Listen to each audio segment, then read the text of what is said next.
Man, you couldn't have scripted a better show tonight, right? How about the pregame ceremonies? We got the Lithuanian national anthem, Bonzi's sister singing, he goes and gives a hug. He's back playing well. I mean, what a night. What a night. And I keep having to do a double take that we're 8-9 in this league. Because at one time we were 3-7, so I'm looking and going, that can't be right. Is that right? We're 8-9 in this darn league. I'm really proud of our group, and obviously on Saturday we have an unbelievable opportunity against a great team. How do you bottle what you're able to do tonight, and maybe take that and expand on it in the next 10 days? Well, I think again, just having him back, adds so much confidence and energy. I think those guys missed him. They missed his edge. His confidence, that he gets calls. We haven't had a guy that gets any calls for a while.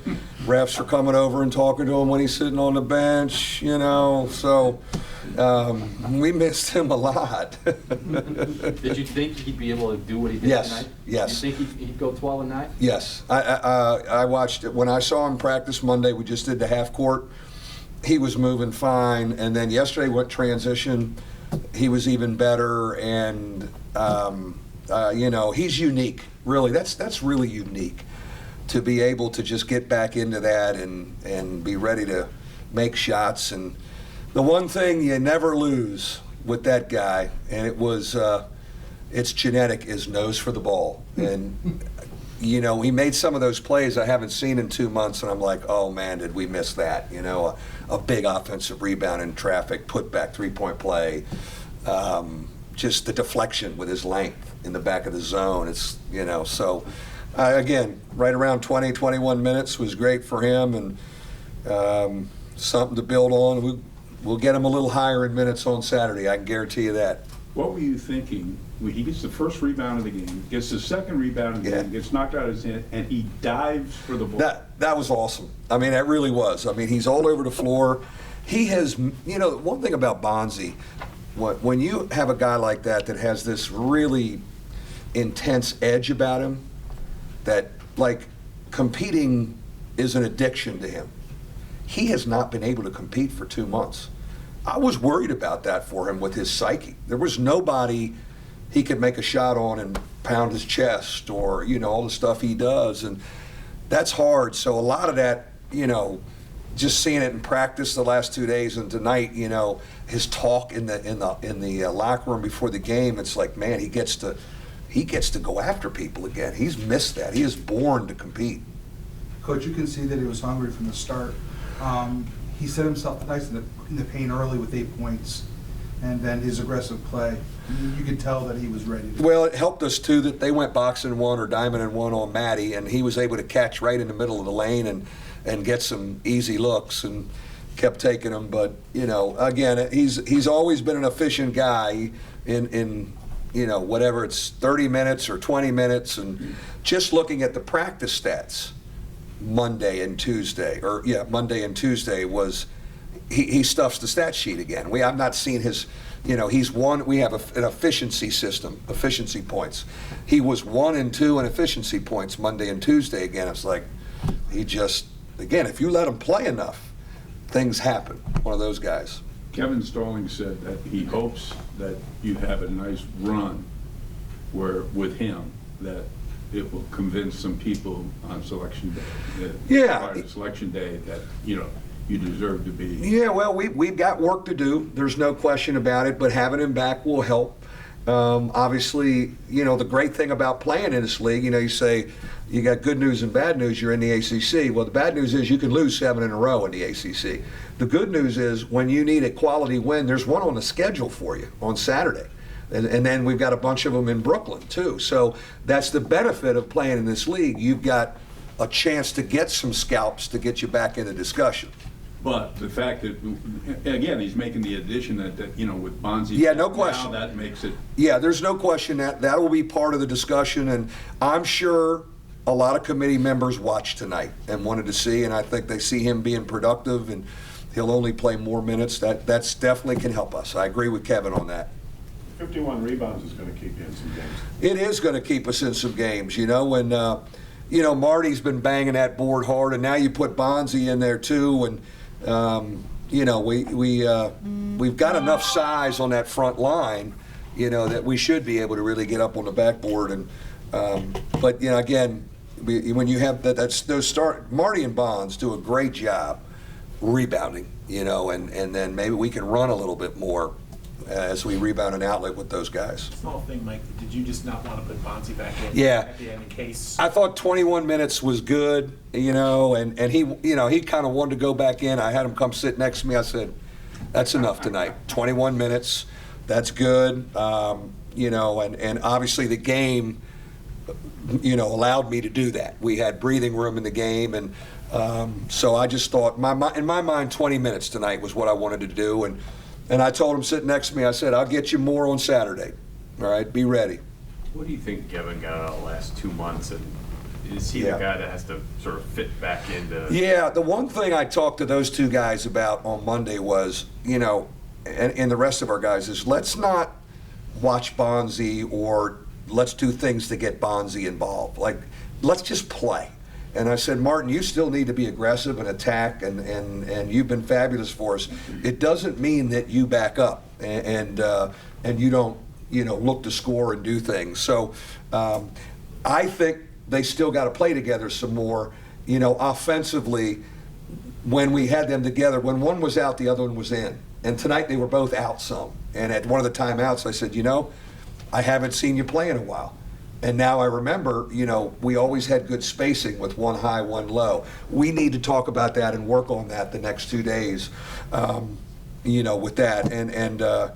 But defensively, I thought they're good together. Yeah, they were a good tandem defensively for us in rebounding, and I thought they were pretty good tonight talking through stuff. Is his mentality different now? Like, Martin's? I got to be counted on. Martin's? Yeah. Oh, absolutely. Martin's really confident. He's a very confident guy, and we want him to be aggressive. We post feed him and want him to make moves. He's an unbelievable anchor for us defensively. Yeah, I think Martin in his early years, confidence, believing in himself, wasn't always there. Right now, he is extremely confident. I don't worry about that at all going forward. Mike, with Bonzi back in, how does this help Rex? Well, I mean, I think Rex has done a great job because he's not all the way back yet from his banged up body. But what he's done is he's been so good. He had 4 assists tonight, just passing off of ball screens and defending. He didn't really hunt his shot. He didn't shoot it great, but he didn't hunt his shot. He just kind of fit in and guarded and played, and that's what we need him to do. That's kind of what we need him to do. And again, each game he's feeling better. I think by Saturday his back should be close to already healed up. The knee's going to linger, and he's going to need a couple weeks of rest after the season, but he'll play with it. Mike, I know it was last year, but what will it do for you finally being able to get over that Virginia? Well, I thought the same thing walking off the court, Tom. I said, they're really good, and we respect them and the whole bit. But we played pretty well against them in Brooklyn last time we played, and we need to watch some of that. Our group needs to watch some of that and learn. But I think that really helps us. Offensively, what are the keys as you go into that place? Well, you got to remember it's going to be a slogging game, and you're not going to score like you usually score. The pace is going to be a little bit slower. We don't really play that fast. If you look at our Ken Palm numbers and pace, we're kind of sneaky burning if you really look at it. I mean, so we're patient, and we kind of, we need to defend and rebound. We got to guard them and rebound, and then we got to get to the offensive board because you're going to miss some first shots against them. They do a good job getting out, and can we get to the backboard and get second shots and, make it one of those grinders that it is when you play there. Coach, the team's going to get to 9-9 for the end of the season. Looking at Saturday, how do you talk to the team and say, don't force the ball? Let it, let the game come to you and just play the game. Yeah, I think our guys will understand, that, the one thing about Virginia is that any good defensive team, you got to move the ball some. You're not going to get easy stuff early. And I think our guys know that we've got to move it. We've played that way this year. I think our Ken Palm numbers are in the top 20 again offensively. And I talked about our pace already. We're not lighting it up. We're moving that ball a little bit and swinging it. And One of the things we've tried to concentrate on this leading up to Wake Forest after the Miami game was the ball can't stick. Like Maddie, we don't need a ball screen in the first 10 seconds of the clock. Move it a couple times, move it, keep moving it, and I think that's very important when you play against a team like Virginia. Mike, why are they so good defensively? What do they do that just about everybody else can't? Yeah, I think they do a great job of jamming up the help side, jamming up the lane. It's hard to drive against them. They're going to give you shots over the top. So they're really attention to detail at kind of guarding you and keeping you out of the lane on any drives. They have always been a double team the post. Now, Bonzi hadn't seen that in a long time. So, we throw it into him or Martin. It's an automatic double team. So your bigs have got to be good playmakers and passers out of the post. Sometimes it's good to throw it in there if you have a good passing big guy, because now you've got him distorted. If you can make one and then another pass, you get a pretty good look. I think the offensive boards are going to be a key for us. We have to go really get up on the backboard, and we've been pretty good at that this year. To piggyback that thought, early in the season, it sometimes seemed like Bonzi and Matt were like a lot of offense. Sometimes TJ would get plugged in, and then other guys just kind of watched. With Bonzi being out, it forced a lot of other guys to get used to scoring, shooting. Guys like Mooney being able to shoot the ball on Saturday. What can you say about that? Well, I think all those guys that have played, and Johnny gave us good minutes tonight. We want them to take shots now. They're more confident. Again, I reiterated that. We're not changing how we play since he's back. I want everybody to be, playing, and if we have a good shot, take it. And we're not just looking to get Bonzi jump-started. We ran a few sets for him tonight because I wanted to just see him touch it in some spots.